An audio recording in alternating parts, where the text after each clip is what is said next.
Bonjour à tous. Donc effectivement, je suis psychologue clinicienne au CLS de Bellevaux. Donc j'ai eu l'opportunité de faire un DU en éthique et vulnérabilité. En fait, ce que je voulais vous présenter aujourd'hui, ça s'articule un petit peu à partir de ce DU. Alors j'ai travaillé sur la question du refus de soins et puis de l'opposition aux soins. Tout d'abord par rapport à un contexte finalement, je vais dire social, avec de plus en plus de personnes âgées souffrant de pathologies neurodégénératives, également accueillies au sein de mon établissement. Les conséquences de ces pathologies sont majeures, à tout niveau bien sûr, au niveau de la dépendance, l'accompagnement et l'épuisement des aidants, les comorbidités, et donc cela a un impact très important sur la question des coûts de soins, année après année, également sur la question de l'espérance de vie et du sens de cette espérance de vie, et puis de la prise en charge de toutes ces personnes souffrant de ces pathologies neurodégénératives. Donc mon souhait était vraiment d'essayer de redonner la parole à ces personnes âgées, au-delà de leur pathologie neurodégénérative, leurs manifestations comportementales souvent très bruyantes dans les institutions, à domicile. Voilà.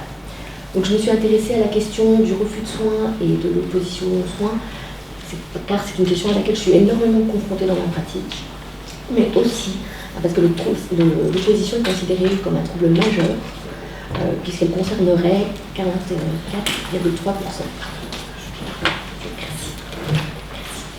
Voilà. Donc pour clarifier la question de l'opposition et du refus de soins, je vais partir d'une vignette clinique.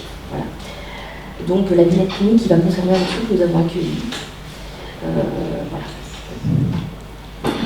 Donc l'idée qu'on s'est posée en équipe, c'était comment accompagner ce patient qui était dans une très très forte opposition, refus de soins. On a fait nombre de réunions sur cette question. Voilà, donc Monsieur P est âgé de 91 ans. Avant son arrivée dans l'institution, il était très fréquemment à domicile.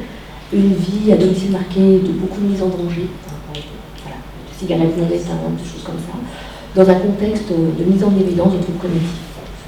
Alors, lors d'une hospitalisation, suite à une chute, un bilan neuropsy peut être fait.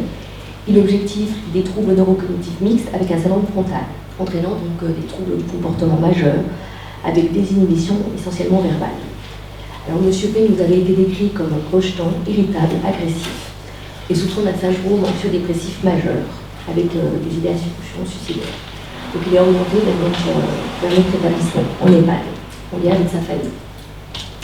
Voilà, donc très rapidement, M. P refuse la vie en institution, notamment toute la question de la contrainte de ses libertés.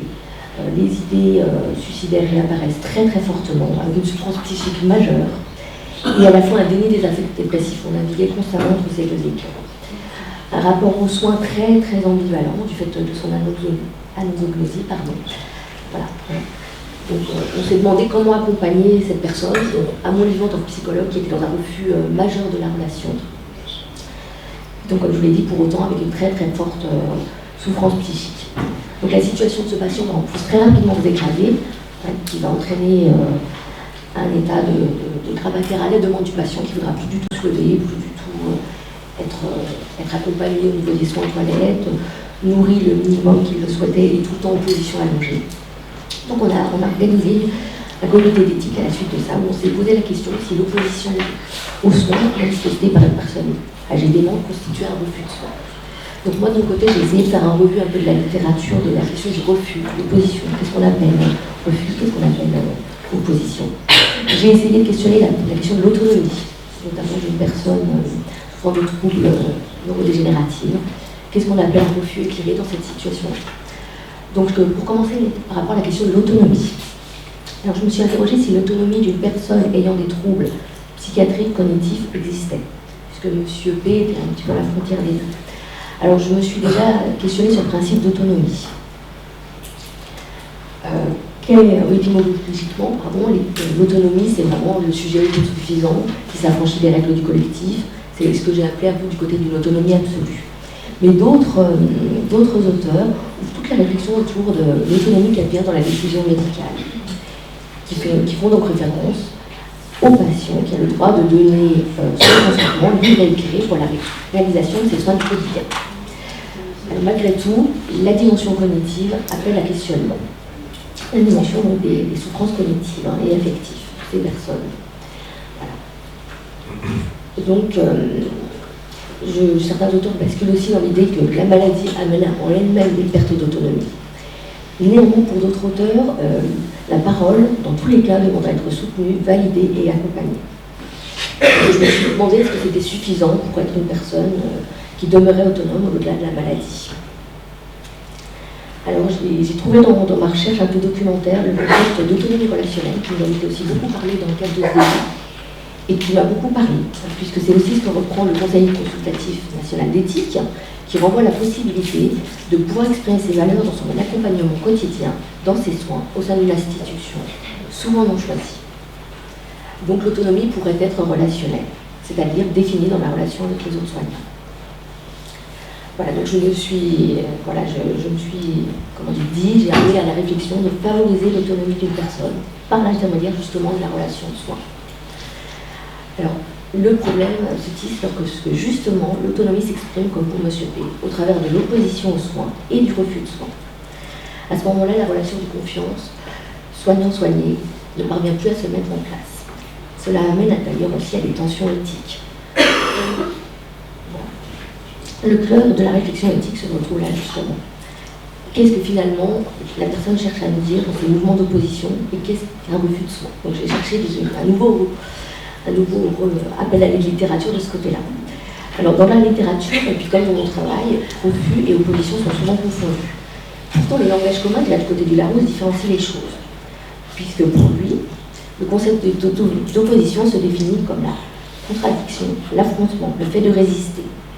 La haute autorité de santé, de son côté, place l'opposition comme un trouble psychocomportemental perturbateur, particulièrement fréquent, comme je vous l'ai dit. Elle est associée à l'agitation, des vécus de frustration, de lutte, de menaces, dont la manifestation serait l'agressivité. Alors, d'après un petit peu tout ce que j'aurais trouvé, l'opposition serait alors avant tout réactionnelle, une sorte de sirène d'alarme, comme une réponse justement à une relation thérapeutique qui tente de s'instaurer. L'opposition, donc selon une perspective plus lacanienne, s'avère être l'effet d'une rencontre traumatique avec l'autre. C'est un dysfonctionnement nécessaire à la relation, justement, au tissage de la relation, qui permet l'instance d'émergence du sujet. Voilà, donc, alors justement, on a souvent tendance à considérer l'opposition comme un trou du comportement. Ça pose la question aussi des thérapeutiques. Alors concernant maintenant plutôt le refus de soins. Dans le Larousse, dans le langage commun, on considère comme une contestation, comme le fait de ne pas consentir. Ce qui m'a amené à faire du lien avec le cadre juridique et la loi du 2 février 2016, créant des nouveaux droits en faveur des personnes malades et des personnes en fin de vie. Toute personne a le droit de refuser ou de ne pas recevoir un traitement. Le médecin a l'obligation de respecter la volonté de la personne après l'avoir informée des conséquences de ses choix ou de leur gravité. Donc, de nouveau, le Conseil national d'éthique nous invite à ouvrir la réflexion, à accueillir une parole de refus comme réellement signifiante. Donc le refus de soins fait partie de la relation médecin-malade. Le refus de soins est évoqué d'ailleurs comme un besoin du malade de retrouver une certaine liberté pour certains auteurs, d'être reconnu dans sa complexité et dans son identité. Voilà. Donc une capacité à s'exprimer au-delà du trouble neurocognitif. Donc au-delà d'une forme de dépendance qui est par là même déniée. Donc refuser le soin, c'est peut-être une manière de faire le choix de reprendre en main son avenir et être ainsi comme tout le monde, et à la fois comme un être singulier dans le cadre de ses choix, et faire valoir sa décision comme une reconnaissance de soi. Donc par là, on perçoit que refuser un soin, c'est aussi donc un droit. Alors, on peut se demander comment faire advenir ce droit. Justement, on en parlait du côté des directives anticipées. Il s'agit de favoriser la rédaction des directives anticipées. Alors, pour certains auteurs, malgré tout, le refus de soins renvoie justement à des affects dépressifs, à une volonté de ne plus exister, d'être dans une cassure du lien à autrui. Ils associent ça aussi à des attitudes suicidaires. Voilà. Pour d'autres, voilà, je vous l'ai dit, il y a toute la vigilance à conduire autour d'une surinterprétation de cette question du refus. Donc la problématique du refus de soins, j'ai essayé de l'articuler avec la question du refus de traitement. Parce qu'effectivement, les deux doivent être distingués. Un refus de soins n'est pas forcément un refus de traitement et inversement. Le refus est là encore un droit. Le refus de traitement n'est pas non plus une demande suicidaire. s'agit d'interroger le traitement sans intention de donner la mort. Ça interroge aussi la question de la mise en place des thérapeutiques antidépresseurs. Alors la question des traitements est d'autant plus importante dans le champ des pathologies neurodégénératives puisqu'il n'y a pas de possibilité curative. Elle pose donc aussi la question que j'ai essayé d'amener avec vous sur le sens des troubles du comportement.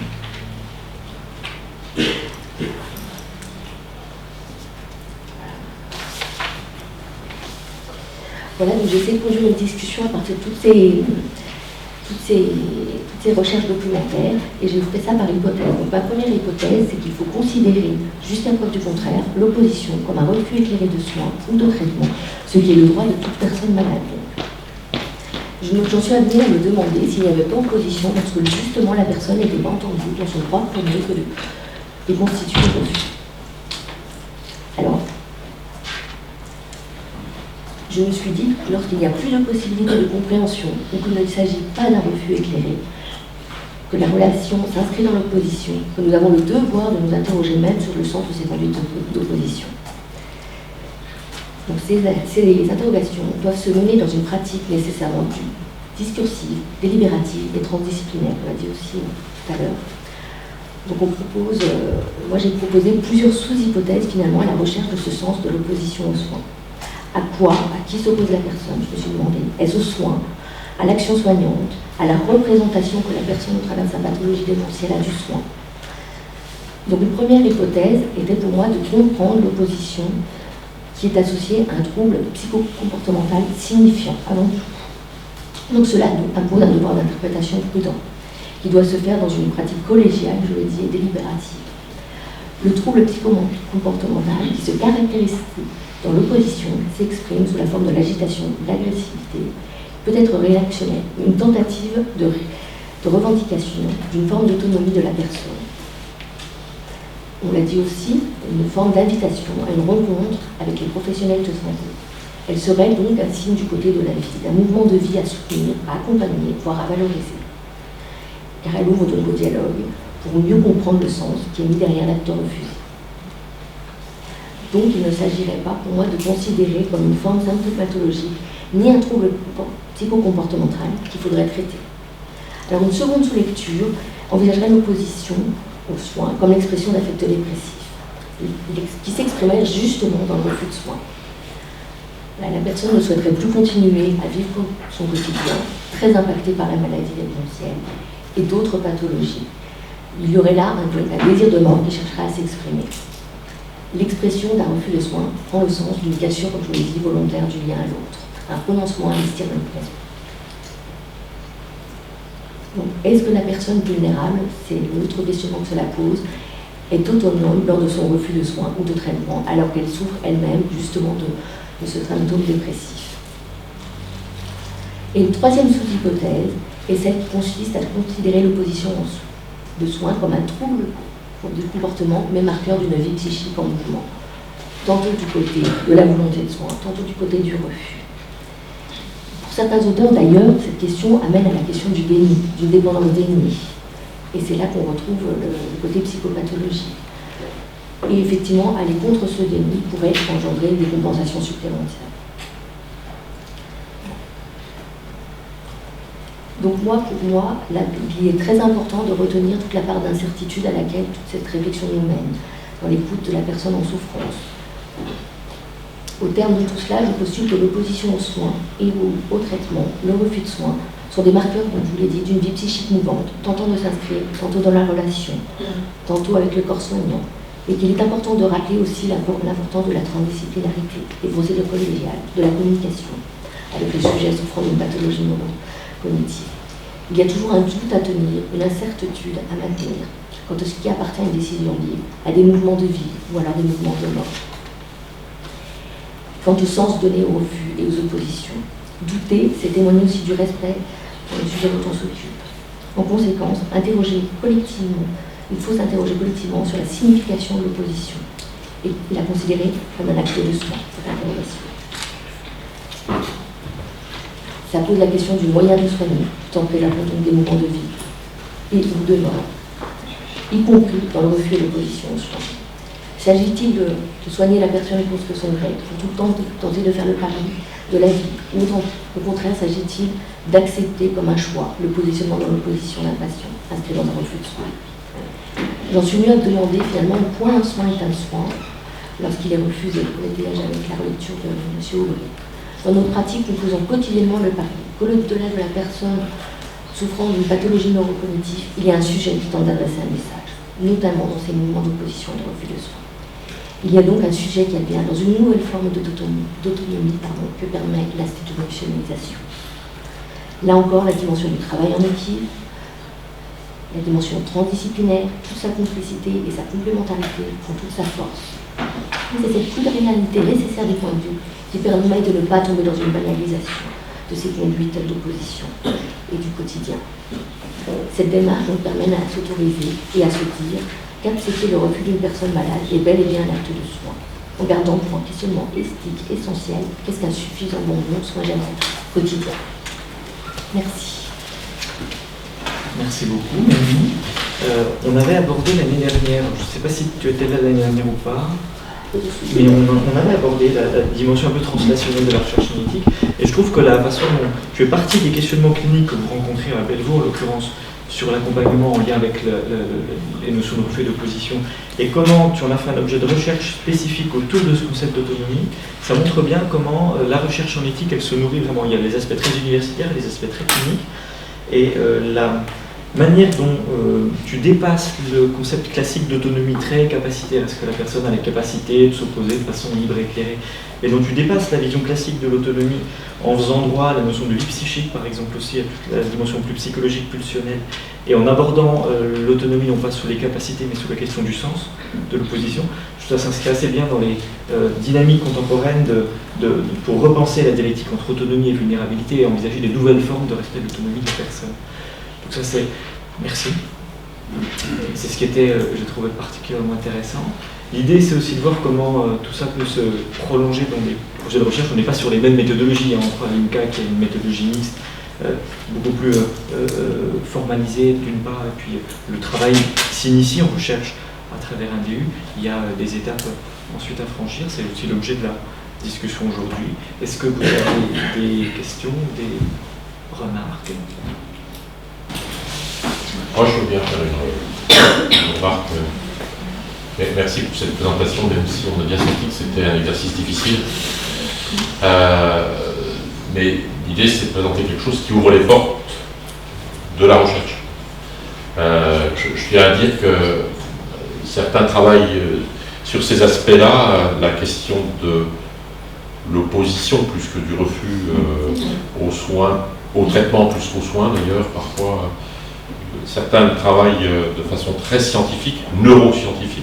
L'IRM cognitive peut être utilisé, Thomas Tanou le fait à Montréal en ce moment, pour explorer ça. Et d'autres, il n'y a aucune opposition entre ces deux approches-là, l'explore en menant un travail qui consiste à explorer ce que l'on qualifie d'opposition. Ça veut dire qu'il s'agit d'aller à la rencontre des personnes qui parfois ont des troubles cognitifs pour essayer de comprendre par leurs paroles ce qui fonde cette attitude d'opposition. Vous voyez toute la complexité qu'il peut y avoir à explorer la conscience de quelqu'un qui a des troubles cognitifs. Et pourtant, ça semble majeur si on veut se positionner dans la logique du respect des personnes, que d'aller à la rencontre des principaux intéressés. Parce que leur cerveau, que l'IRM cognitif peut dont l'IRM cognitif peut nous ouvrir une petite part, à mon avis, de l'accès, n'explore certainement pas la réalité de la pensée de ces personnes, ou de leur ressenti, ou de leur représentation, ou de leur peur, ou de leurs angoisses, etc. Parce qu'il est à peu près évident que les gens s'opposent plus à la représentation qu'ils se font du traitement qu'au traitement lui-même. Il n'est pas rare chez les personnes dans cette situation-là qu'elles vivent le soin comme une agression, et qu'elles s'opposent à l'agression. Et tout cela, c'est un champ majeur dans l'exploration au plan éthique de ce que soigner veut dire aussi. Moi je pense qu'il y a là des enjeux majeurs d'un travail Et cette présentation était là pour le soutenir, elle ne peut s'appuyer que sur l'état de l'existant en matière de publication en termes de recherche. Et dans le prolongement de la présentation de Florence juste avant, c'est intéressant aussi en matière d'interdisciplinarité de voir comment la psychologie, elle vient directement alimenter une question autour de l'autonomie. On est beaucoup entre la philosophie et le droit, souvent, sur les questions éthiques relatives à l'autonomie, et l'introduction des concepts de la psychologie, notamment de la vie affective, de la vie pulsionnelle, ça amène aussi à remettre un peu les cartes d'un point de vue des réflexions qu'on a, et c'est un enjeu de recherche qui sera important à creuser aussi. Oui, allez-y. Donc, je voulais soulever le fait que ce qui a été dit, c'est qu'il y a effectivement des je ne sais pas comment trop dire, mais l'autonomie, le refus, ça peut être le refus, la peur de la mort, ça peut être tout ce qui était décrit, des strates différentes, mais en fait, elles sont effectivement souvent présentes en même temps. C'est-à-dire que sur un sujet, il va y avoir un refus, j'ai peur de la mort, sur l'autre sujet, ça va être je m'oppose à toi, mais ce que j'ai pas vu, c'est aussi je m'oppose à qui. C'est-à-dire le refus de soins ou de traitement, il n'est pas forcément général. C'est-à-dire que concrètement, le refus, la fille vient, il y a un refus, l'assistante de vie vient, il y a l'acceptation. La même chose, pas au même jour, mais à même heure, il y a le petit déjeuner, mettre de la pommade, je ne sais pas, quelque chose comme ça, va d'un côté déclencher un refus, et d'un autre côté une acceptation, et l'inverse sur d'autres sujets. Donc effectivement, tout ça, c'est des strates qui s'entremêlent, qui se croisent, et qui sont pas vraiment simples, et j'ai peur qu'on doit se dire, on ne sera jamais sûr de quel refus c'est, et quelle attitude il faut, et puis accepter quelque part qu'on se trompe des fois. Oui, je suis complètement d'accord. Je suis complètement d'accord avec ce que vous dites, effectivement. Et c'est le quotidien qui est très insécurisant aussi pour le soignant. Vous avez de l'impuissance. Effectivement, comme vous dites, un soin peut être accepté à un certain moment, refuser complètement, sans raison particulière, des fois sur le moment. C'est après, quand on prend les choses dans la mépris, quand on peut, c'est pas toujours si simple, qu'effectivement on arrive à dire ça peut-être ça a permis d'accéder au soin ou pas. Mais oui, je suis tout à fait d'accord. D'où l'intérêt d'arriver déjà à pouvoir décrire. D'où l'intérêt d'arriver déjà à pouvoir décrire, rendre compte, c'est ce que disait aussi Florence sur les enjeux de la recherche en éthique, de pouvoir se donner les moyens réels d'agir à nouveau en situation complexe, en pouvant déjà identifier de quoi elle est faite cette complexité. Le simple fait d'avoir déjà cette approche très stratifiée, comme vous dites, très nuancée des différents types de questionnements, des distinctions qu'il y a à faire dans l'opposition et les types de positions et le refus, les types de refus, c'est déjà un premier élément pour arriver à agir dans cette incertitude-là. En fait, c'était simplement pour aussi dire en sens inverse, les personnes qui souffrent de troubles cognitifs sont des patients qui peuvent avoir des difficultés à être intégrés dans des parcours du patient, comme l'éducation thérapeutique. J'en parle parce que ça a été une chose qui nous a été reprochée à l'hôpital, c'est de ne pas accepter ces personnes qui peuvent effectivement venir combler un groupe de personnes souffrant du diabète, dans le cadre de l'éducation thérapeutique, je parle de cela. Et ces personnes qui souffrent de troubles cognitifs peuvent avoir envie de participer à ces ateliers, mais à l'inverse, ils vont être plutôt refusés peut-être par l'hôpital, les médecins ou même les patients, parce qu'ils ont des comportements un peu étranges. Et voilà, il y a une problématique. On nous a interrogés pour savoir si, dans la population reçue de patients sur l'hôpital de Châlons, on avait refusé les patients souffrant de troubles cognitifs, et ça n'a pas été possible au niveau informatique de tirer une liste. Mais voilà, cette question-là, elle a été posée, et je trouve que c'est quand même un souci. Voilà, et je ne sais pas comment on peut traiter cette question. Effectivement, oui, c'est vrai. C'est un constat très très vrai.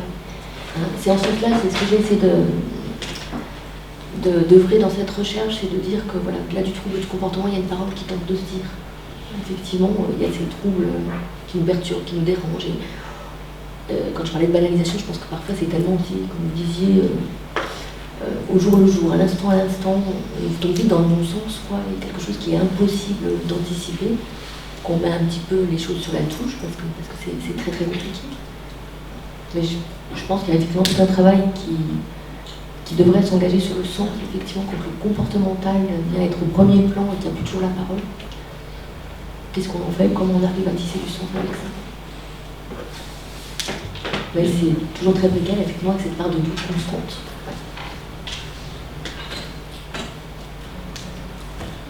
Je pense qu'aujourd'hui, on est encore beaucoup dans des vécus de fleurs et malgré tout de phénomènes presque un peu, c'est très fort ce que je veux dire, mais du côté d'un peu d'un ghetto, quoi, parce que ça fait peur.